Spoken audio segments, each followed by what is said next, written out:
itu seperti apa? Sahabat-sahabat yang ada di Jabodetabek, Jakarta, Depok, Bogor, Bandung, dimanapun ingin membuat yayasan, maka buatlah yayasan, ada pembina, ada pengawas, ada ketua, sekretaris, bendahara, menurut hukum yang diterapkan di Negara Kesatuan Republik Indonesia, terdaftar di Menhukham. Setelah itu dia punya aset, maka asetnya itu diatasnamakan wakaf. Pengurusan wakaf di BPN, Badan Pertanahan Nasional, mendapatkan dua prioritas. Yang pertama, disegerakan dari nomor antrian, dan yang kedua, gratis. Begitu kata Kepala Kanwil BPN, Badan Pertanahan Nasional. Maka ditulislah di situ, pemilik tanah adalah yayasan wakaf. Maka tidak bisa personal dari yayasan itu menjual. Dia bisa dipidanakan, bisa masuk penjara. Nah, setelah selesai administrasi masalah surat menyurat, maka tanah tersebut mesti dipikirkan wakaf produktifnya dulu. Apa kira-kira aset yang menguntungkan? Kalau di perkotaan, ruko yang asli jelas disewa, ada hasilnya. Hasilnya itulah untuk membiayai sekolah tahfiz gratis, sekolah macam-macam. Nah, maka ketika sudah dapat tanah, buatlah penggalangan dana. Jamaah semuanya penggalangan dana, kirimkan segala macam untuk membangun ruko, supaya tidak seumur hidup meminta-minta. Setelah dibangunkan ruko, dibangunkan klinik, dibangun, lalu kemudian siapa saja yang mau sewa. Uang sewanya dipakailah untuk gaji guru, untuk sekolah tahfiz, untuk anak yatim, fakir miskin, duafa, free. Lalu kemudian pengelola, pembina, sekretaris, bendahara, ketua, pengawas, sebagai pengelola nazir wakaf boleh mengambil keuntungan, diadakan evaluasi tahunan sebanyak 10%. Diatur dalam fikih Islam dan diatur dalam Undang-Undang Wakaf Republik Indonesia. Halalan thayyibah. Wallahu a'lam. Mana sih? Ini untuk wakaf itu kan kita harus ada laporan, misalkan kayak tadi kan kita hanya boleh pengutu 10%. Nah itu apa ada dari MUI, apa KUA yang khusus mengaudit, atau jamaah punya hak untuk meminta laporan aset atau laporan pengeluaran pemasukan? Perlu kita pahami bahwa kita tinggal di negara Kesatuan Republik Indonesia. Tidak ada audit dari manapun yang mengaudit lembaga-lembaga yang mengatasnamakan wakaf. Maka dia bebas saja. Paling-paling nanti kenanya di pajak. Karena pajak luar biasa. Adapun wakaf, Allah Ta'ala sajalah yang mengawasinya. Akhirnya orang bisa saja curang dan lain sebagainya. Maka kalau tidak punya tanggung jawab, tidak punya amanah, maka sesungguhnya itu hanya akan memberatkan kita di hadapan Allah. Tapi jangan sampai ketakutan-ketakutan ini membuat kita menyekat amal orang baik. Maka, Ustaz Somad, kami mau berwakaf gimana? Nih, salurkan ke Yayasan Tabung Wakaf Umat. Kami mau ngasih beras. Nih, Yayasan Wakaf Ajah Rohana. Berbagi. Berbaginya itu sedekah. Kalau kau mau sedekah, kasihkanlah. Tapi kalau sampai pribadi, maka kita khawatir tidak sampai sasaran. Karena dalam Islam yang membedakan sesuatu itu adalah akadnya. Ada akad jual beli, ada akad pinjam meminjam, ada akad bagi hasil, ada akad wakaf, ada akad sedekah, ada akad zakat. Ini akadnya apa? Saya sudah transfer kemarin ya Ustaz ya. Ya, alhamdulillah. Apa akadnya? Jadi kalau nanti lihat saya kemana-mana tulis Pak Haji, langsung, mana spidol tadi, mana spidol, tulis. Kenapa sih Ustaz ini? Saya lupa, saya kan singgah-singgah nih. Habis dari sini nanti ke Aceh, nanti ke Medan. Apa itu tulis itu? Wakaf. Saya sampaikan foto dengan Ustaz Al-Nob. Berarti ini nanti untuk beli semen, tanah udah ada. Untuk beli semen, untuk bangunan. Supaya akadnya jelas. Sebab kalau tidak, setiap perak itu ada tanggung jawabnya di hadapan Allah SWT. Amal tak banyak, hisapnya lama. Sudahlah amal tak banyak, hisapnya lama. Berapa itu tanggung jawab kepada umat? Nauzubillah. Kalaupun anak cucu kita berebut kelahi, biarlah mereka, na'udzubillah, andai kelahi, biarlah mereka kelahi memperebutkan harta kita. Jangan memperebutkan harta umat. Kelahi itu anak Ustaz tuh. Memperebutkan harta siapa? Harta umat. Alhamdulillah. Poinnya jamaah minta laporan aset kayak itu nggak boleh. Umat Islam mesti mengontrol. Umat Islam, jamaah masjid, jamaah pengajian yang meminta, Assalamualaikum Pak, kami minta, dia ingin menyelamatkan orang dari neraka jahanam. Mestinya yayasan punya kesadaran membuat laporan tiap bulan. Kita biasakan tradisi setiap Jumat kedua kita sholat Jumat, pulang sholat Jumat kita ke kantor, habis itu kita evaluasi, laporkan. Semua laporan hasilnya share supaya umat tahu. Karena kalau tidak, nanti akan tertutup, nanti akan tidak transparan. Berawal, ingat, kejahatan terjadi bukan karena hanya ada niat dari pelakunya, tapi juga karena ada kesempatan. Waspadalah. Itu juga sering terjadi pada pengelolaan masjid, Ustaz. Ketika tidak transparan, sehingga jamaah pada bertanya gitu kan. Pengelolaan masjid adalah wakaf. Pengurus masjid adalah nazir. Tanah masjid, tanah wakaf. Bangunan masjid, bangunan wakaf. Duit yang masuk, akadnya macam-macam. Yang habis, sedekah. Maka diumumkan transparan. Nah ini sebenarnya ada lagi, karena kita sebagai bendahara umum di Al-Mukarramah, ketika terkena COVID, kemudian untuk gaji marbot itu sama security dan imam merapa itu sampai 40 juta. Kemudian kita nggak ada dana. Akhirnya ada dana anak yatim piatu itu senilai 45 juta. Kemudian kita menurut ketua umumnya keluarkan duit gaji dulu. Nah, setelah itu kita pun bertentangan sama beliau, jangan, lebih baik kita talangin dulu gitu kan. Jangan, lebih baik ini dulu pakai, nanti kita ganti. Nah, pas bulan Muharram itu kita tidak mengeluarkan karena dananya dipakai buat gaji marbot.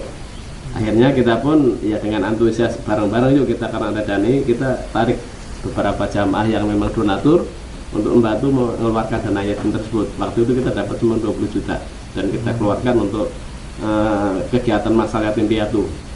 Nah, kemudian apa kita itu wajib mengganti setelah ada dana, Ustaz, dari dana masjid misalnya untuk mengganti dana yatim piatu itu? Ini menjadi problem buat kita pribadi. Alladzina ya'kuluna amwalal yatama, orang yang makan harta anak yatim, innama ya'kuluna fi butunihim nara, mereka memakan dalam perut mereka itu naro, api neraka. Jadi setiap program itu ada rekeningnya. Program ini, program ini, program ini. Program wakaf Quran, ini rekeningnya, duitnya segini. Program untuk beli kitab, ini program ini. Program YTWU sekarang 12 sampai 15. Ternyata program wakaf kelas, tiba-tiba karena wakaf kelas ini dipakai, misal duitnya tinggal 5 juta. Sementara program wakaf Quran banyak. Kita alihkan pos sajalah. Kita alihkan wakaf ini, pindahkan kemari. Maka sesungguhnya siapa nanti yang akan mengganti ini? Ya kalau pengurus ini ingat. Begitu dialihkan transfer, mati pengurus. Sementara itu bukan punya kita, ya umat. Umat yang mana? Umat di zaman ini. Umat di zaman ini. Jadi ketika kita buat yayasan, itu umat di zaman. Ini tanah wakaf nih di zaman ini, 1442 zaman ini. Ini tanah wakaf milik umat ini. Datanglah umat Islam dari India. Dia ada jatah. Karena dia sama-sama bersyahadat asyhadu an la ilaha illallah wa anna rasulullah. Sedunia kena itu. Datang umat Islam dari Amerika. Karena tidak ada dalam Islam itu batasan suku, batasan daerah. Masjid masjid Sunda masuk orang Batak, kumaha tuh, aku dari Medan, kata dia. Oh, enggak, mohon maaf Pak, ini enggak ada. Karena dalam Islam asyhadu alla ilaha illallah Rasulullah masuk. Bahwa yang berwakaf orang Jawa bisa saja. Wakaf Masjid Minangkabau, wakafnya, pemanfaatannya umat. Hadhihi ummatukum ummatan wahidah. Umatnya satu, kiblatnya satu, wa ana rabbukum fa'budun. Tapi jangan gara-gara ini lalu takut buat lembaga wakaf. Silakan.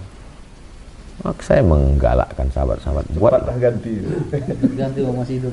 Udah ada sih, datanya udah ada ngumpul lagi kan karena COVID aja. Sebenarnya kalau nggak COVID sih kita nggak ada problem. Bagaimana dengan itu Madinah dan Mekah itu termasuk apa umat dulu juga? ngambil jatah. Kita juga dapat ya. Ngambil jatah. tanah Masjid Nabawi adalah wakaf. Karena ketika itu Nabi SAW bersama sahabat dengan duit mereka wakaf. Nahnu ma'asyirul anbiya la nurithu. Kami Nabi tidak mewariskan harta kami. Wa ma taraknahu shadaqah. Yang kami tinggalkan ini shadaqah, kata Nabi. Maka Nabi tak ada meninggalkan harta warisan. Habis semua tinggal. Lalu kemudian itu milik umat, dikelola. Wakaf Nabi, wakaf Utsman bin Affan, wakaf umat Islam, maka dikelolalah, dipakai untuk umat, semua umat Islam. Lalu kenapa kita dari Indonesia masuk mesti pakai paspor mesti? Itu kan pakai paspor tuh sejak aturan PBB dulu. Datang Syekh Nawawi Al-Bantani, pergi sana, menginap di situ.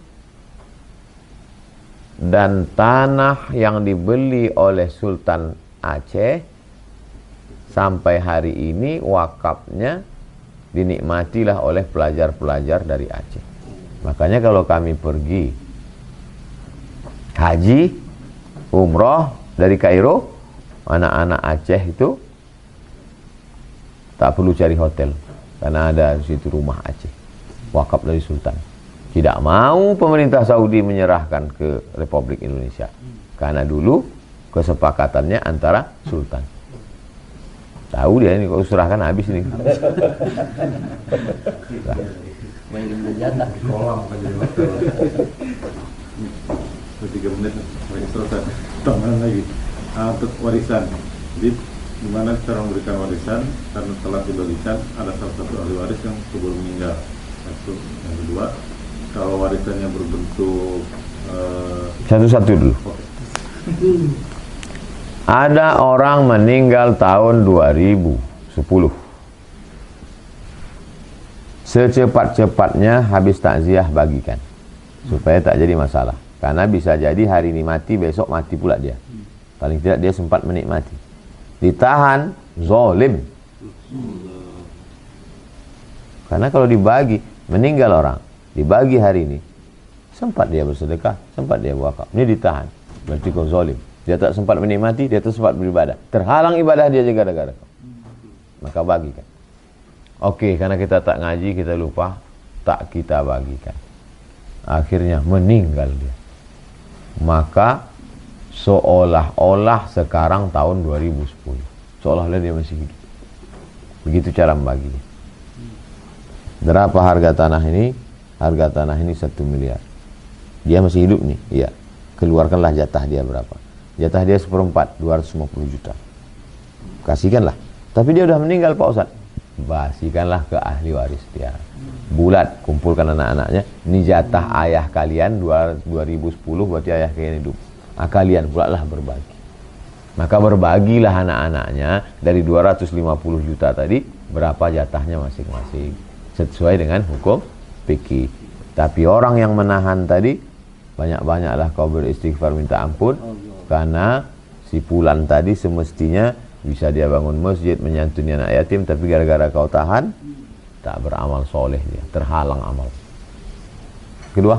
Yang kedua itu, kalau misalkan warisannya dalam bentuk properti, rumah atau tanah, karena sulit untuk menjual, apa boleh sementara itu pakai kayak berita acara gitu bahwa untuk anak pertama sekian, yang laki-laki, anak kedua yang perempuan, nggak boleh tuh. Sampai laku terjual. Wa amruhum syura bainahum. Orang-orang beriman memutuskan perkara dengan musyawarah. Duduk inventarisir. Berapa harta warisan bapak kita? Ada ruko di sana 2. Ada tanah kebun kelapa sawit di sana 3 hektar. Ada di sana sawah padi 5 hektar. Ada di sana mobil.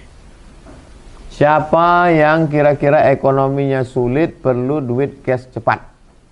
Oh, si Anu dengan Anu. Kau ruko cepat jualnya. Kau salah. Siapa di antara kita adik-beradik ini yang secara ekonomi mapan, tak perlu duit cepat? Itu ada rumah. Kau bertiga. Angka nominal, pasang harga, penetapan harga agak-agak. Kalian bertiga karena mapan ekonomi, 1 dokter spesialis, 1 dokter COVID, dan COVID paling banyak duitnya karena ini. Lalu kemudian ini bidan. Kau yang banyak duit, kalian jatah nih rumah. Musyawarah. Untuk yang sawah padi sana ada 2 mampu, yang 1 tak mampu tapi mesti masukkan sana. Musyawarah. Yang bertiga nih bagi 100 juta, 33 juta, 33 juta. Kata yang 2, kau kan perlu duit sekarang, ya kita bayar aja sekarang. 33 juta kami keluarkan berdua, ambil, tinggal kami berdua. Harga 100, berarti 50. Tulis. Nanti kalau kita mati, tuliskan semua. Budaya tulis menulis dalam Islam. Iqra, baca. Apa yang mau dibaca kalau tak ada tulis menulis? Nabi menyusun 30 orang tulis menulis. Sampai hari ini masih ada suku yang tak bisa tulis menulis. Suku Sakai di Riau, suku Kubu anak Talang, anak Dalam di Jambi, Baduy sampai hari ini tak menulis. 14 abad setelah Nabi Muhammad masih ada orang tak menulis hari ini. Huwallazi ba'atsa fil ummiyina rasulan. Dialah Allah yang mengutus seorang nabi di tengah umat yang ummiyin, tak bisa tulis. Budaya menulis zaman dulu pantang, tak boleh. Disitulah Islam menunjukkan mesti menulis. Waliyaktub bainakum. Kenapa sekarang orang tak mau menulis? Tulislah, duduk bersama, ambil materi 10.000, tulis. Wallahu a'lam. Ustaz, apa namanya itu terkait dengan surat Isra tadi, Ustaz? Apakah ada salat sunat Isra ketika tidak di masjid? Macam sekarang kita mau Isra. Man sholat subha fi jama'atin. Siapa yang sholat subuh berjamaah, thumma qa'ada yadhkurullah, duduk berzikir mengingat Allah hatta tatlu'a syams, sampai terbit matahari. Thumma yusalli rak'ataini, sholat sunat 2 rakaat. Kanat lahu ka'ajri hajjatin wa umrah. Sholat subuh di masjid. Kalau ada orang yang berani mengatakan bisa di rumah, bisa di mall, bisa di hall, bisa di convention hall, bisa di gor, maka dia bertanggung jawab atas fatwanya. Saya dalam masalah fikih tak berani berfatwa. Kalau ada pendapat ulama, saya pilih yang paling ketat. Itu metode saya. Kalau dalam masalah fikih, saya ambil pendapat ulama. Kalau ada 5 pendapat, saya pilih yang paling ketat. Begitu manhaj Imam Ahmad bin Hanbal. Idza ruwaina fil ahkami syaddatnahu. Kalau kami meriwayatkan dalam masalah hukum, kami syadid. Dalam masalah muamalah, saya longgar. Dalam masalah hukum, saya ketat. Kenapa? Karena semua akan diminta tanggung jawab di hadapan Allah SWT. Jadi kalau kita mau sholat duha. Tapi kalau ada di antara antum yang mau sholat sunat isyraq, kata ustadz kami boleh. Tapi bukan kata saya. Supaya nanti di akhirat ketika ditanya, kenapa kau sholat isyraq? Kata Ustadz Somad. Bukan kata aku, tak pernah ya Allah. Tapi saya tak menyalahkan kalau dia pakai pendapat Ustadz dia. Jadi kalau wanita, perempuan nggak ada sholat isyraq baru, karena kan mereka sholat rata-rata di rumah. Perempuan sholat di masjid. Mana hukum asal perempuan sholat di masjid? I'takafa Rasulullah SAW, thumma i'takafa azwajuhu min ba'di. Istri Nabi i'tikaf setelah Nabi meninggal. I'tikaf itu 10 hari 10 malam. Kalau 10 hari 10 malam saja boleh di masjid, apalagi yang 10 menit. Itu menunjukkan perempuan. 2, perempuan keluar dari masjid sampai kami tidak mengenalinya karena mereka menutup diri bimurutihinna, dengan kain panjang. Keluar perempuan dari Masjid Nabawi, kami tak mengenalinya, itu panjang. 3. Nabi kalau meluruskan shaf, kata Nabi, luruskan shaf. Sebaik-baik shaf laki-laki depan, sebaik-baik shaf perempuan di belakang. Berarti ada perempuan. 4. Seorang perempuan sholat di Masjid Nabawi berpegang dengan tali. Jadi kalau begitu pada shaf perempuan di Masjid Nabawi itu ada tali dia dipasang. Berpegang dia dengan tali, dikepitnya tali itu. Kenapa? Ayat imamnya panjang, dia mengantuk.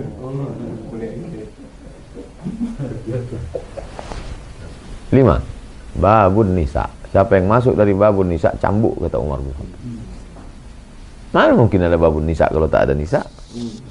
Lalu hadis yang mengatakan perempuan lebih baik di dalam rumah, di pekarangan rumah, lebih baik dalam rumah, lebih baik dari kamar, adalah ketika terjadi fitnah.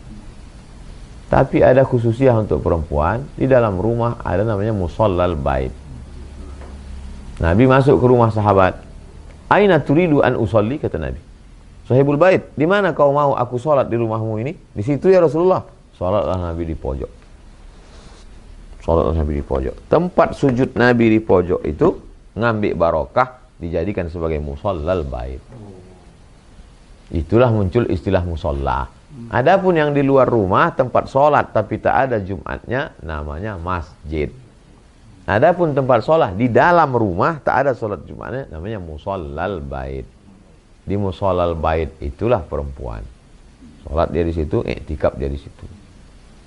Boleh perempuan iktikaf di musallal bait menurut Hanafi.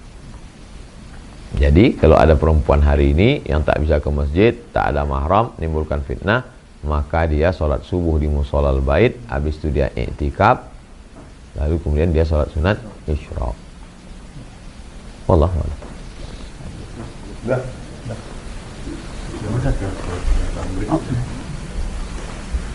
Jangan kemana-mana, kita nantikan setelah yang satu ini.